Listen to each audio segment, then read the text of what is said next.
Now I am here to give you a solution to all these problems in your teams.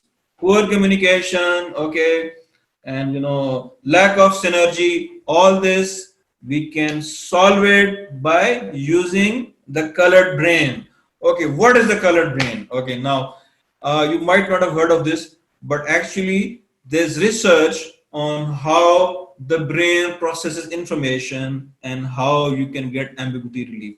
So it's different for different people, but right now we want to have better communication. So the communication is really minus is going down, the trust is going down, okay, conflict is rising.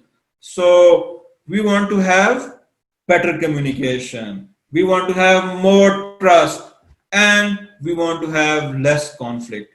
And all this is possible, yeah, all this is possible by using the colored brain. So genetically, human beings are divided in four types, how they process information in their brain. So there's green brain people, there's red brain, there's purple brain, and there's blue brain. So green brain are chaotic, they work like in chaos fashion. They'll be doing a few things, and this lot of chaos is going on. Red brain people, they work in a linear fashion, in a structured way, in a logical way. Purple brain, they work in a relational way. They would relate everything to everything else. And blue brain are intuitive. Okay, now let's just dive into this concept. Okay, so we got a slide and it shows the green brain person's brain. So there's a few things going on in this, yeah, in this person's brain. So he's got some ideas, yeah, he's got definitely got some ideas here, and he's got some stuff, some letters and some ideas and some shapes and stuff. So he's probably, or she's probably trying to do a few things. How would the brain processor look like for this person? So they'd get some, this is information, and this is analysis, and this is, yeah, this is action, this is analysis. So they get some small amount of information and then start taking action. They start taking actions, Oh my God. And they get stuck, and then they'll come and they'll start analyzing the problem, yeah, and then get some more information. So it's like a chaotic thing. It's not a sequence. There's no logic to this, yeah. So that's how the green brains people operate. And okay, now let's have a look at the red brain, the linear processing people. Okay, so the red brain people, they follow a structure, they follow a sequence, they follow a program. Okay, and after they have followed logic in their brain, like they've got some information, they got some information. If you don't give the information, it will not be possible for the red brain to help you, to work with you. So you have to give the information. Okay, and it's not the complete information, but it's a fair chunk of information. It's a good amount of information, which they get. And then they would analyze that information, analyze it, okay, and then they will start taking actions. The red brain peoples are structured, they follow a structure, they're logical, they follow a sequence, and of course, sometimes they are nasty as well, because they care more about the structure than people. Okay. So Socrates was logical. By the way, I'm also red brain. So know who you are, know the world, and be true to your nature. So that was Socrates. So now we are on the blue brain people. The blue brain people, they work with intuition. They have a very strong sixth sense. Their sixth sense is really, really strong. Okay. So they would be able to intuitively link this thing to this thing and this thing to this thing. Okay. So how does the action processor in their brain look like? So some analysis, some information, some analysis, some information, then information. So it's like a to and fro process, but there is no logic, there's no structure, right? It's not chaos, but it's like intuitively trying to find the answers to all the things. Okay. Now we have the purple brain people. All right. Purple brain people, okay, they're the relational processing people. So what they would do, see these hexagons, these are ideas basically. So they would link every idea to another idea, and this idea to this, and this idea to this. So they would relate everything to everything else. Oh my God!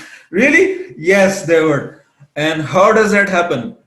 Okay, now have a look. So they get some information, get some information, and you're fine. You said you've given them all the information they want, but then they will ask you for more information. You must say, "Oh my God, how much information does he want?"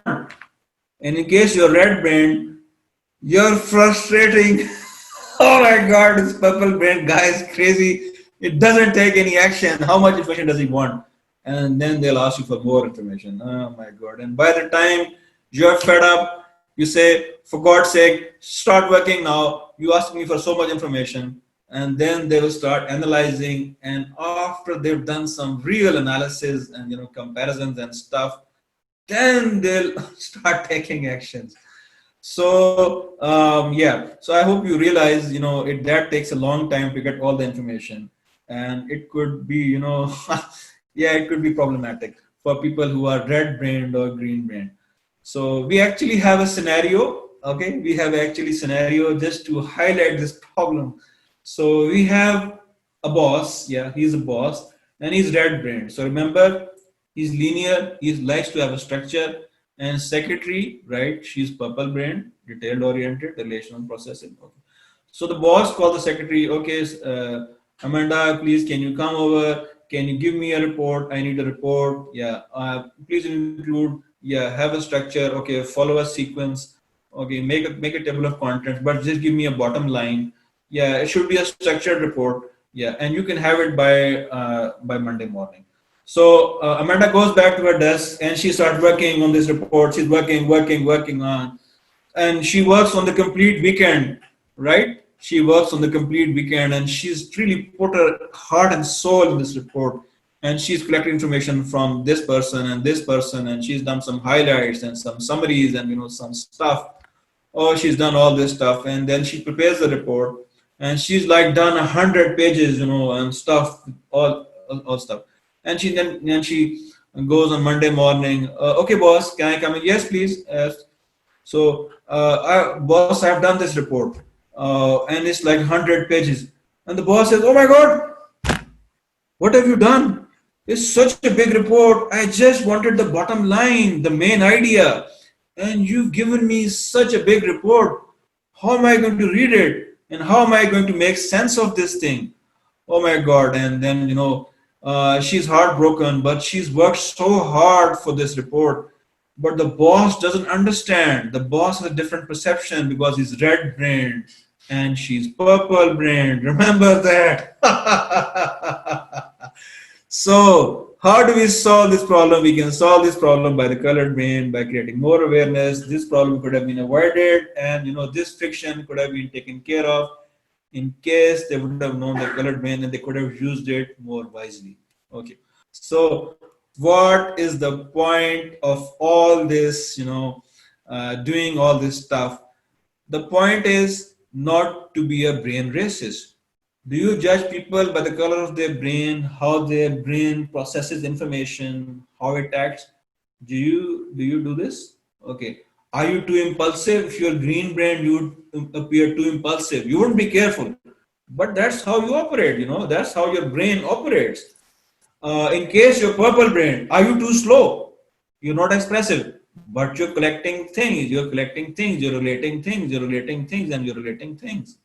So you can't be expressive, all right? You have to be slow because it takes a long time to get all the answers, all the data, okay? So, in case you're blue brain, are you too soft?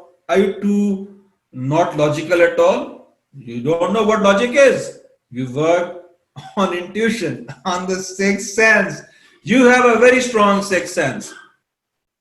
So, are you red brain? Are you red brain like me? Okay, I'm red brain. So, are you sometimes too rigid with people? Oh, yeah, maybe. And you're not sensitive to others, you don't care about what others want. So the people working with you need to be aware of this. Okay. All right. So what are we aiming at? Promote a greater understanding, and this is the aim of this colored brain exercise, to have a greater understanding. So just like this team is supporting each other, they're helping each other, they have shared goals, shared objectives, so they can generate more revenue, more productivity in their team. They're helping each other, supporting each other. They have a synergy. They have lots of shared goals, and they're committed to what they want to do. Okay. Now, so this is what we are trying to promote. This is what we are trying to get at. So this is a graphic, it just shows you there's a high performance team on the right side, okay, blue, and there's a low performance team. So you have high performance and you have low performance. And the high performance team, they have a high performance culture, and the low performance teams have a low performance culture. Okay, and the neutral is somewhere in between. Okay, I hope you can see. Now, we're looking for high performance. But just in case you don't have a high performance culture, you have a low performing teams and you have low performance culture. So there'll be a lot of blame. People will be blaming each other a lot. Yes, a lot. They'll be blaming each other. All right, they'll find excuses to blame each other. They wouldn't support each other. They'll try to find the faults in each other. So there'll be no synergy, no teamwork. There'll be poor productivity. Yeah, and lots of chaos and stuff. So yeah, of course. So in that culture, all right, there'll be need sucking. In case you want to contribute something, they wouldn't let you contribute. I don't know why, because somebody has an idea, he wants to contribute to the yeah, he wants to contribute maybe in a nice way, but why wouldn't they let him contribute? Wow, that's strange, so yeah, so in that case, this poor culture, if you have 100 people working, they can only give you the output of about 68 people. So what a waste of resources, of time, of energy, of money. You see how much waste? So much waste. Okay, so we're here to give you the answers. We're here to give you the solutions to cut out this waste, to cut out this wastage. All right. So we are looking for a good culture which is supportive to teamwork, which helps you foster better relationships. Okay, so such a culture is a high performance culture where there's no blame.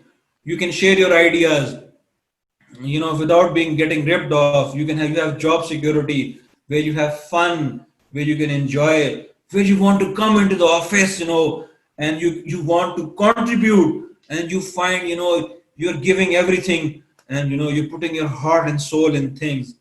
In such a culture, if you have 100 people, they'll give you the output 151 people. So that's a 50% jump, a huge jump in revenue, a huge jump in sales, a huge jump in performance.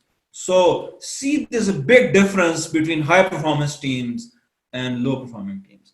So yeah, we're looking to get to the high performance teams. So by now, I think you have a fair idea of what high performing teams are and how you can get ahead.